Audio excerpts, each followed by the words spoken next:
माझी देवपूजा पाय तुझे गुरुराया, गुरुचरणाची माती तेची माझी भागीरथी. हाय हॅलो नमस्कार, मी कोमल आणि स्वागत आहे तुमचं नाशिककर कोमल या यूट्यूब चॅनलवर. आपण प्रत्येकजण दररोज देवपूजा करतो, पण या देवपूजा करताना लहान लहान चुका देखील पूजेचं पूर्ण फळ आपल्याला मिळू देत नाही असं म्हटलं जातं. तुम्ही देखील काही लहान लहान चुका देवपूजा करताना नकळतपणे करत असाल तर त्या वेळीच थांबा. तर कोणत्या त्या चुका आहेत हेच आपण आजच्या व्हिडिओमध्ये जाणून घेणार आहोत. चला तर मग व्हिडिओला सुरुवात करूया. पण त्याआधी जर तुम्ही आपल्या चॅनलला नवीन असाल, पहिल्यांदा व्हिजिट करत असाल तर धार्मिक, आध्यात्मिक तसेच सणावारांचे व्हिडिओ पाहण्यासाठी आजच आपल्या चॅनलला सबस्क्राईब करा आणि त्या शेजारी दिलेल्या बेल आयकॉनवर देखील क्लिक करा, म्हणजे रोजच्या नवनवीन व्हिडिओचे अपडेट तुम्हाला मिळत राहतील. देवपूजा करताना या चुका जर आपल्याकडून होत असतील तर त्या वेळेस थांबवल्यामुळे आपल्याला नक्कीच दुप्पट लाभ होईल. चला जाणून घेऊया अशा कोणत्या त्या चुका आहेत ज्या आपण नकळतपणे करत असतो. आपल्या प्रत्येकाच्या घरात देव्हारा हा असतोच.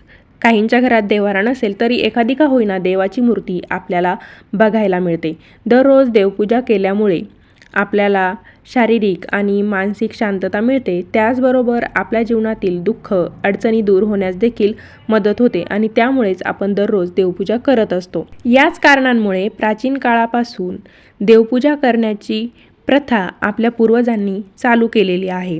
ज्या घरात दररोज देवपूजा केली जाते तेथील वातावरण हे सकारात्मक असते. सकारात्मक ऊर्जा देवपूजेमुळे आपल्या घरात प्रवाह करत असते. देवपूजा दरम्यान आपण घरामध्ये दिवा लावतो, त्याचबरोबर उदबत्ती लावतो, धूप लावतो. यांच्या धुरामुळे आपल्या घरात जे काही सूक्ष्म जीव वगैरे असतात, जे आपल्या आरोग्याला हानिकारक असतात, त्यांचा नाश होत असतो.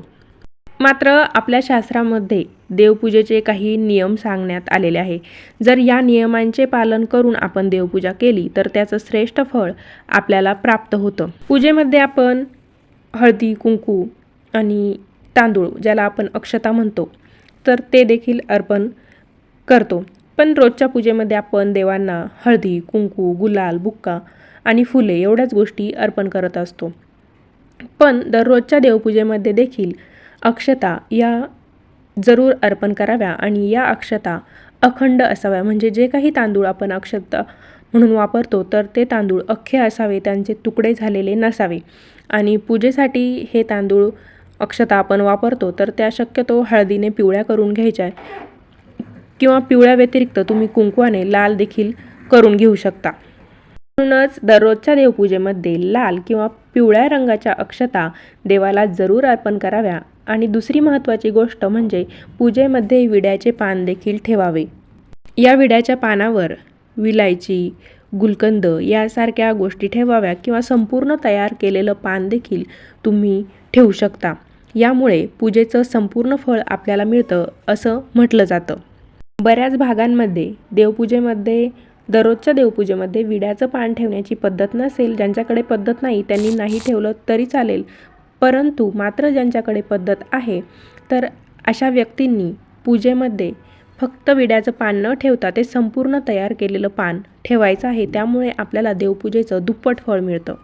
त्यानंतर तिसरी गोष्ट म्हणजे देवी देवतांसमोर आपण जेव्हा रोज पूजा करतो तर दिवा प्रज्वलित करत असतो, तर तूप आणि तेल असे दोन्ही प्रकारचे दिवे आपण लावायचे आहे.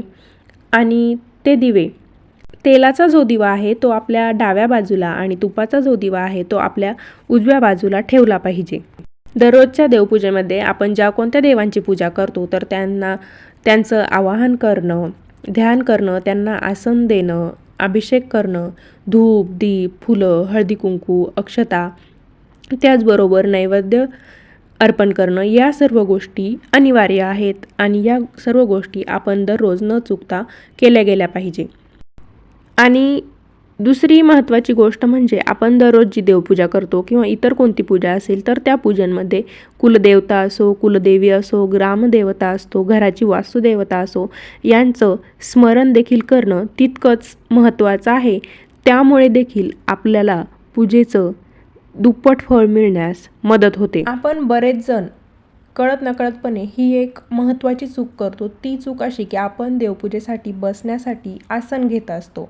महत्त्वाचं म्हणजे तुम्ही जर देवपूजेसाठी आसन घेत नसाल तर ते आसन घेतलंच पाहिजे, त्याशिवाय देवपूजा अपूर्ण राहते. आणि जे आसन आपण बसण्यासाठी घेतो, देवपूजा झाल्यानंतर आपण ते हाताने न उचलता पायानेच इकडे तिकडे सरकवून ठेवतो, तर असं करायचं नाही, हे चुकीचं आहे. त्यामुळे आपल्याला देवपूजेचं संपूर्ण फळ मिळत नाही. देवपूजेसाठी शक्यतो तांब्याच्याच भांड्यांचा वापर करायचा आहे.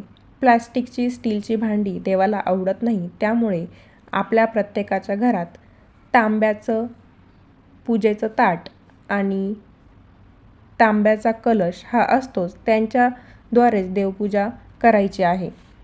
आपण बरेच जण दररोजच्या देवपूजेत काय करतो, तर अगोदर देवांना आंघोळ घालून घेतो, नंतर त्यांना हळदी कुंकू अक्षता फुले वाहतो आणि शेवटी दीप प्रज्वलित करतो. तर हे चुकीचं आहे. आपण हे उलटी प्रक्रिया करतो. तर अगोदर दीपप्रज्वलन करून घ्यायचं, दिव्याची पूजा करायची आणि मग देवांना आंघोळ घालायची.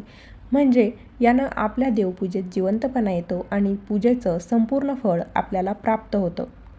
आपण बरेच जण देवपूजा करताना देव्हाऱ्याजवळ दिवा लावतो, तुळशी मातेजवळ लावतो, कोणी कोणी घराच्या मुख्य प्रवेशद्वाराच्या जवळ बाहेर दिवा लावतो. तर अशा वेळेस आपण काय करतो, एक दीप काडेपेटीने प्रज्वलित करून घेतो आणि बाकीचे जे राहिलेले दिवे आहे ते दिव्याने दिवा पेटवत असतो.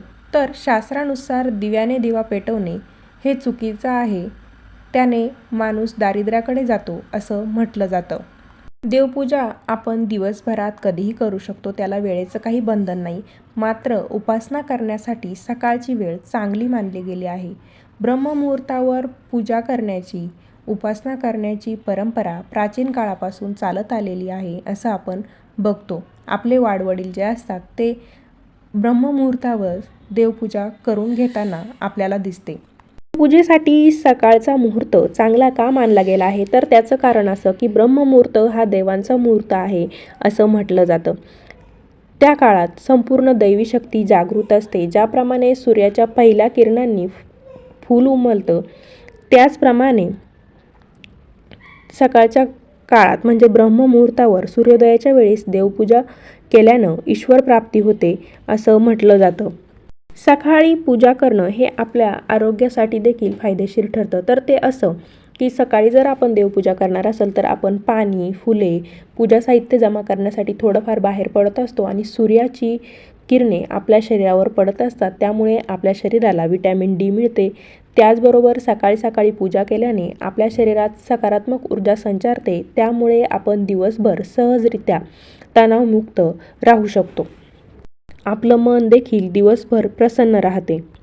बरेच जण एक चूक करतात, ती म्हणजे आपण जे काही देवांना आंघोळ घालतो तर ते पाणी तुळशीच्या कुंडीत टाकतात किंवा तुळशी मातेला अर्पण करतात. तर हे एकदम चुकीचं आहे आणि त्यामुळेच आपल्याला देवपूजेचं संपूर्ण फळ मिळत नाही. तर देवांना आंघोळ घातलेल्या पाण्याचं नक्की काय करायचं, तर त्याबद्दलचा सेपरेट व्हिडिओ आपल्या चॅनलवर उपलब्ध आहे. त्याची लिंक मी डिस्क्रिप्शन बॉक्समध्ये देत आहे. तुम्ही व्हिडिओ बघितला नसाल तर बघून घ्या. थोडक्यात सांगते तरी, देवांना आंघोळ घातलेलं पाणी तुळशी मातेला न देता आपल्या बगीचात, गार्डनमध्ये जी काही दुसरी रोपं असतात त्यांना आपण ते देऊ शकतो. अशा प्रकारे आजच्या व्हिडिओमध्ये आपण दररोजची देवपूजा करताना कोणत्या चुका टाळल्या पाहिजे, की ज्या चुका आपल्याकडून होतात त्यामुळे देवपूजेचं संपूर्ण फळ आपल्याला मिळण्यापासून वंचित राहतं, हे बघितलं. व्हिडिओ बघत असताना कमेंटमध्ये ओम कुलदैवताय नमः असं लिहायला विसरू नका. पुन्हा भेटूया अशाच एका नवीन व्हिडिओसोबत. धन्यवाद.